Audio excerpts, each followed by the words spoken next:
নমস্কার বন্ধুরা, আজকে আমাদের এখানে প্রচণ্ড বৃষ্টি হচ্ছে। সকালবেলার থেকে এক নাগাড়ে বৃষ্টি হয়ে চলেছে। কেউ বাইরে খুব দরকার ছাড়া যেতে চাইছে না, তাই ঘরে ডিম ছিল, ভাবলাম ডিমই করে ফেলি আজকে।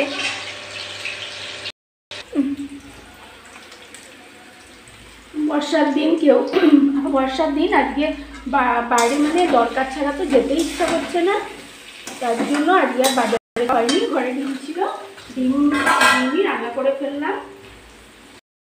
দিলাম হলুদ গুঁড়ো, দিলাম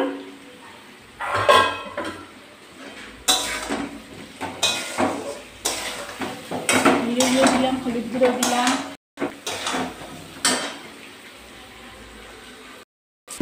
মশলাটা পেস্ট করে রেখেছিলাম। আদা, পেঁয়াজ, রসুন, কাঁচা লঙ্কা পেস্টটা দিয়ে দিলাম। পেঁয়াজ ভেজে দিয়ে দিয়েছি, তেজপাতা, ফোড়নে সাদা জিরে আর তেজপাতা দিয়েছি। ফোড়নে সাদা জিরে আর তেজপাতা দিয়েছি।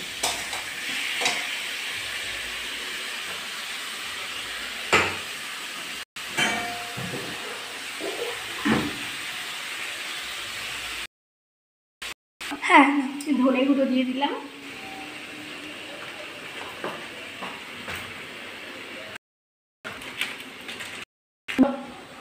ডিমগুলো ভেজে রেখেছিলাম।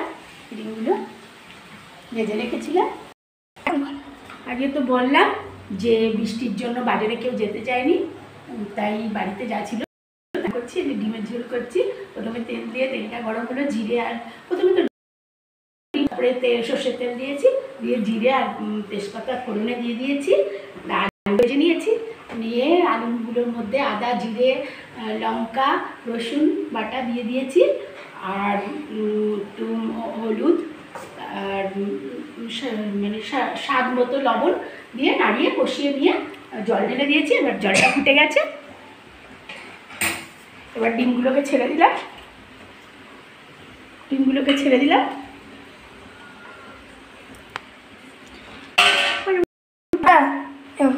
এবার ডিমের ঝোল রান্না আমার কমপ্লিট। নমস্কার বন্ধুরা, আমার গৃহকোণ চ্যানেলে আপনাদের স্বাগত। আপনারা দেখবেন, ফেসবুকেও দেখবেন, আর আমাকে লাইক শেয়ার করে যদি ভালো লাগে। টাটা।